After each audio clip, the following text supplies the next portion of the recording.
Well, we're off to a really good start in the markets this week. As I'm filming this, Dow Jones is up over 600 points this morning. We also have the NASDAQ, we have the S&P 500 up about 1.5%, somewhere in that range. And we contrast that to last week, the markets took a bit of a punch in the gut. The biggest influence on all of this volatility that we're seeing these days stems from a whole slew of economic news, largely job related. And today in this video, I'm going to look at some of the major economic news of the past week or so, essentially sort of about what you need to know about what's going on out there. So I want to start with an economic recap. And last week, of course, the Bank of Canada in its meeting, they lowered its key interest rate by 25 basis points, now sitting at 4.25%, its third consecutive cut.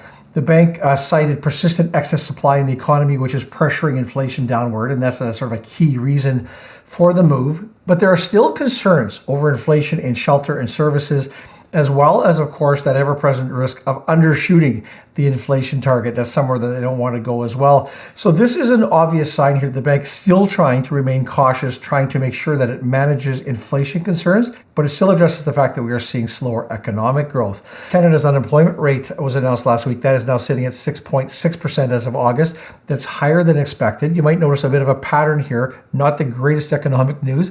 The highest level now in unemployment that we've seen since October of 2021.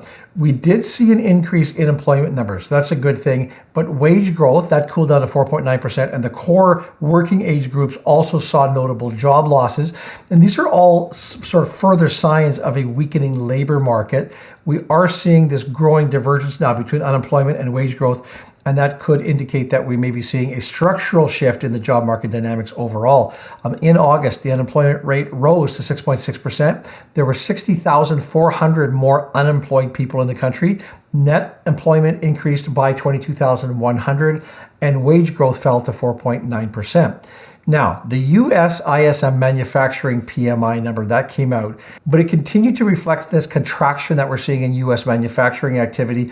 This is now, in fact, the 21st consecutive month of a decline. Now, if this number is below 50, it means the manufacturing sector is contracting. That's not generally a good thing for the economy.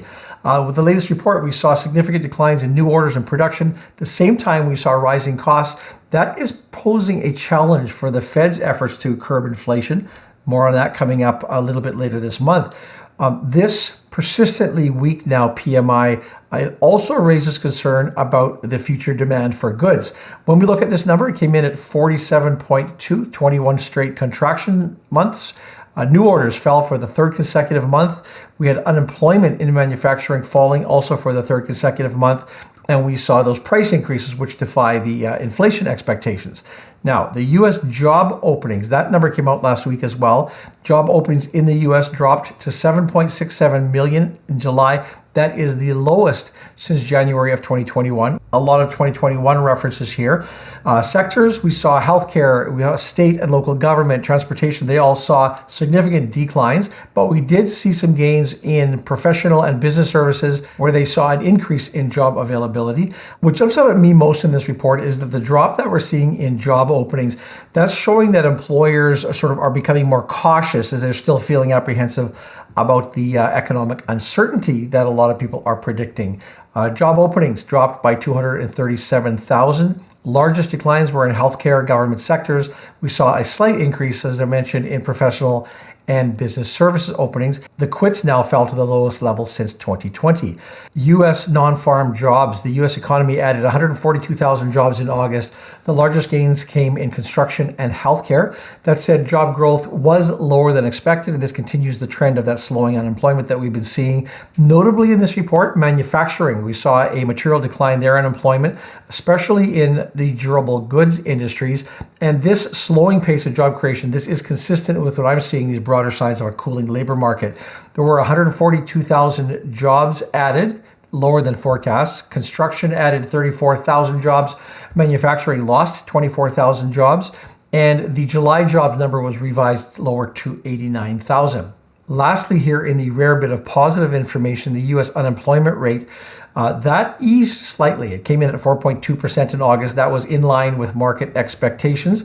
The number of employed individuals, that remained steady, while temporary layoffs were down. They decreased by 190,000. A bit of good news maybe is that this slight improvement in unemployment could provide a buffer against all of the other weakening economic indicators that we're seeing. Recapping here, unemployment rate fell to 4.2%. The number of unemployed people remains about 7.1 million. Temporary layoffs decreased by 190,000, and long-term unemployment remained at 1.5 million. So when I take this all in aggregate here, I just want to provide sort of a key takeaways from this economic news that we were blasted with last week.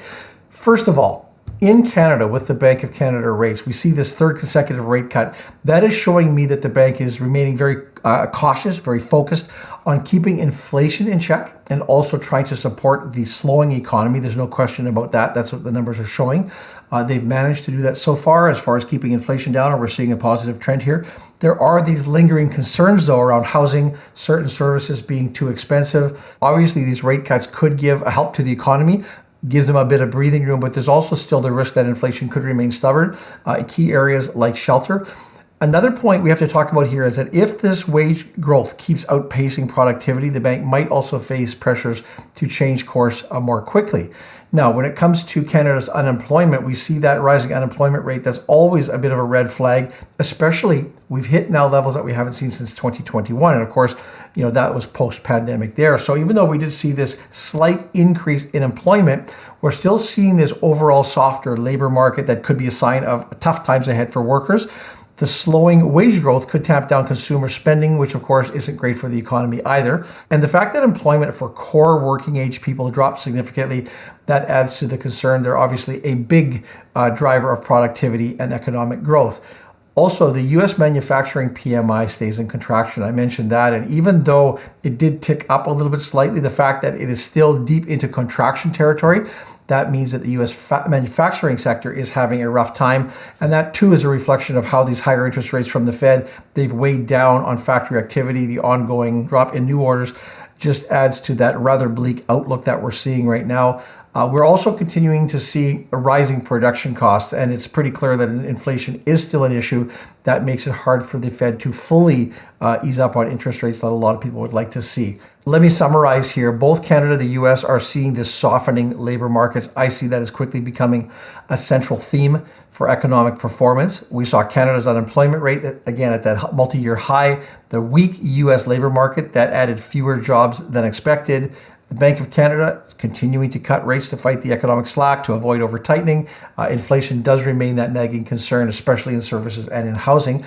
In the U.S., those weaker manufacturing numbers, the reduced job openings, that definitely suggests to me that we're feeling that the businesses are feeling the effects of tight monetary policy, while we're still also seeing those lingering wage pressures. If you look at this from a high-level view, we're seeing a broader global trend here where central banks are walking that very fine, very narrow tightrope. They're trying to ease the financial conditions without reigniting inflation. For consumers, for businesses, this obviously means ongoing uncertainty. So even though we're seeing interest rates, they're being cut or they're being held steady in some cases, inflation concerns, especially in these critical areas like housing, they could continue limiting economic growth.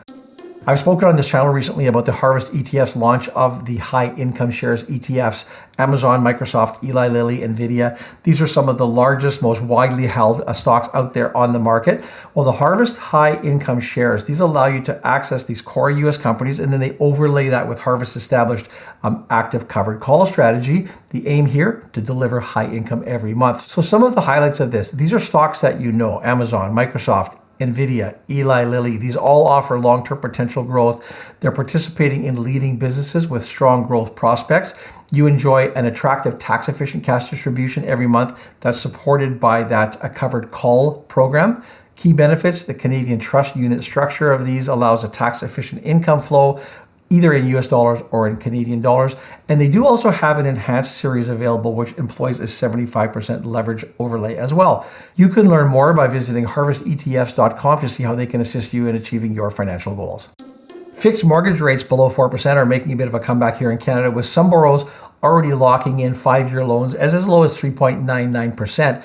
Mortgage brokers now, they're predicting that as these economic conditions evolve, rates under 4% will become more common, especially as lenders are becoming more aggressive for clients. Now, whether they're new clients or whether they're trying to renew existing mortgages, they're going to be offering those lower rates. And in these cases, this trend is very beneficial to those who are renewing their mortgages when we consider the gap between the pandemic era low rates that the existing mortgages locked in back at the time and the new higher ones. That gap is starting to shrink right now. Now, in an article that I read over the weekend, Tuli Pauruberts, a mortgage agent in Toronto, recently helped a client lock in that 3.99% 5-year fixed mortgage I mentioned. And this was after initially being offered 5.09% at one of the big banks. So they went from a 5.09% starting point down to a 3.99%. So that's a pretty healthy drop that we saw there.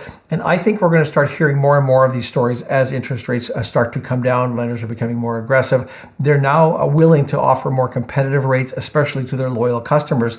Another example that this article cited was Max Schiffman, a lawyer from Cambridge, Ontario. He shared his own experience. He says that after receiving an initial 5.04% renewal offer, he was able to secure 4.49% by negotiating with his bank. And this comes after he consulted with a mortgage broker. So that can also be a good strategy to employ there. Low interest rates obviously are appealing. Experts still advise to use caution, though. If you break a fixed year mortgage, that can result in some pretty steep penalties, particularly with the major banks. And I think that Frances Hinojosa, who is a mortgage broker and chief executive at the Tribe Financial Group, pretty much sums things up. She says, it's great that the banks are being ultra competitive, but as a consumer, do not chase the rate, chase a solution, chase a strategy on the mortgage, because that ultimately is what's going to save you the most amount of money. I'm a bit surprised so far with the votes in this week's poll question. Which is more critical for Canada's recovery in 2024, job creation or controlling inflation? You can weigh in as well. I will put a link right here. As always, I thank you for watching. We'll see you in the next video.